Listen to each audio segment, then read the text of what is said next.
حضور صلی اللہ علیہ وسلم نے نا فجر کی نماز پڑھائی، فجر کی، اور حضور فجر کی نماز پڑھا کے فرمانے لگے بھئی کسی بندے نے روزہ رکھا ہوا ہے آج؟ حضرت عمر کہتے ہیں رات کو میرا ارادہ تھا رکھوں، پر سویرے پھر میں نے گرا دیا، نہیں رکھا۔ حضور نے دوسری دفعہ پوچھا بھئی کسی نے روزہ رکھا ہے؟ تو حضرت صدیق کے اوپر نے ہاتھ کھڑا کیا، عرض کی یا رسول اللہ میں نے رکھا ہوا ہے۔ آپ حکم نہ دیتے تو نہ بتاتا، پر روزہ رکھنا بھی آپ نے توجہ دلائی ہے تو حکم بھی آپ کا بتاؤ تو بتا دیا۔ حضرت عمر کہتے ہیں حضور نے فجر کی نماز پڑھائی، فجر کی۔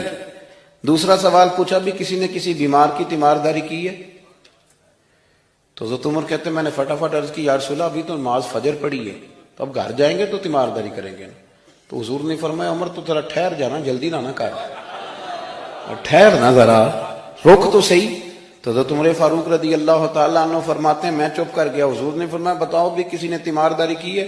تو صدیق اکبر نے ہاتھ کھڑا کیا، عرض کی یا رسول اللہ عبد الرحمن بن عوف رضی اللہ تعالیٰ عنہ 2-3 دن سے نماز پڑھنے نہیں آ رہے تھے، رات میں نے پتہ کرایا تو پتہ چلا بیمار ہیں، اور حضور مجھے یہ بھی پتہ ہے وہ میرا یار ہے، مجھے پتہ ہے رات کو جلدی سوچا پر تہجد میں ضرور اٹھتا ہے، تو حضور میں بھی ذرا فجر کا وقت جلدی اٹھا ہوں، تو فجر میں آنے سے پہلے عبد الرحمن ابن عوف کی تیمارداری کر کے آیا ہوں۔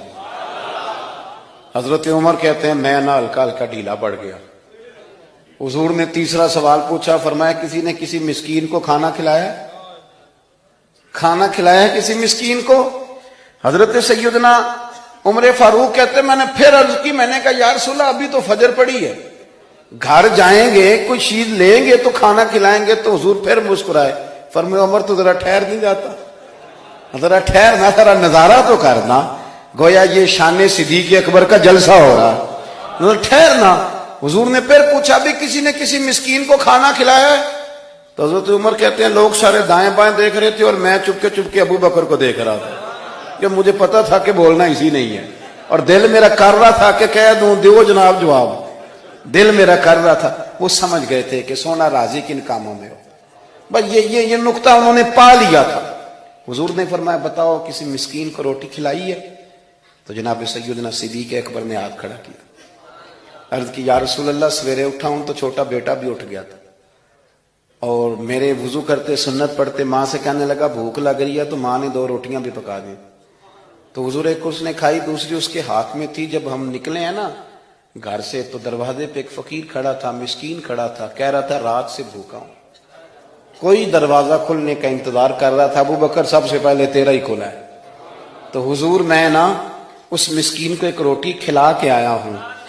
حضرت عمر فاروق کہتے ہیں میں نے گردن جھکا لی، اور میرے رسول کریم نے فرمایا اے اللہ میرے ابو بکر پہ رحم فرما، اللہ میرے ابو بکر۔ وہ سمجھ گئے تھے، مزاج شناست سمجھ آ گئی تھی کہ حضور کن باتوں میں، اور نا اپنے اوپر وہ سارا کچھ طاری کر لیا تھا انہوں نے، طاری، ان کی ادائیں بالکل ڈھل گئی تھی نبی پاک کی اداؤں۔ 3 دن وہ غار ثور میں رہے تو ہمارے صوفیاء فرماتے ہیں کہ ان پر تجلیاں بھی پڑی محبوب کی معرفت کی۔ جب مدینے آئے نا نبی کریم کو لے کے، تو کچھ لوگوں نے حضور کی زیارت کی تھی، کچھ نے نہیں کی تھی، تو کچھ آتے تو نبی پاک کی دستبوسی کر کے بیٹھ جاتے، حضرت ابو بکر سے ہاتھ نہ ملاتے، اور کچھ صرف حضرت ابو بکر سے ہاتھ ملاتے اور حضور سے ہاتھ ہی نہ ملاتے۔ میری بات پہ توجہ ہے آپ حضرات کی؟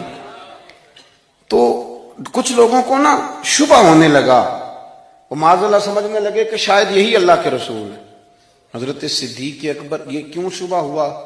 تو ہمارے محدثین فرماتے ہیں کہ ابو بکر صدیق بولتے بھی اس طرح تھے جو میرے نبی پاک کا طریقہ، بیٹھتے بھی اس طرح تھے جو رسول پاک کا طریقہ۔ کہتے ہیں انہوں نے امامہ باندھا ہوا تھا تو جو امامے کا پیچ حضور کا ڈھیلا رہ گیا تھا ان کا بھی ڈھیلا رہ گیا تھا، اس طرح اپنے آپ کو مزاج میں ڈھالا تھا، تو من شدی من تو شدم، میں اس طرح ڈھالا تھا مزاج میں، اس طرح کے کوئی فرق نہیں نظر آتا تھا۔ وہ کہتے ہیں جب حضرت ابو بکر صدیق نے دیکھا نا کہ لوگوں کو تو شک ہو رہا ہے، کوئی میرے ساتھ ہاتھ ملا کے بیٹھ جاتے، تو حضرت صدیق اکبر نے کہا کوئی ایسا کام کرنا چاہیے کہ پتہ چلے آقا کون ہے غلام کون ہے۔ اٹھے، کندھوں پہ چادر تھی، وہ اتار کے نا تو حضور پہ سایہ کر دیا، لوگوں کو پتہ چل گیا کہ سایہ کرنے والا کوئی غلام ہے، اور جس پر سایہ کیا جا رہا ہے وہ آقا ہے۔ کیا خوبصورت نقطہ لکھا ہے مفسرین نے شارحین فرماتے ہیں تھوڑی دیر کے لیے، تھوڑی دیر کے لیے، تھوڑی دیر کے لیے حضرت ابوبکر صدیق نے حضور کے سر انور پر اپنی چادر کا سایہ کیا تھا۔ اللہ کے رسول نے احسان کا بدلہ یہ دیا، نیکی کا بدلہ یہ دیا کہ قیامت تک ان کی قبر پر اپنے گنبد کا سایہ فرما دیا، قیامت تک گنبد کا سایہ کر دیا۔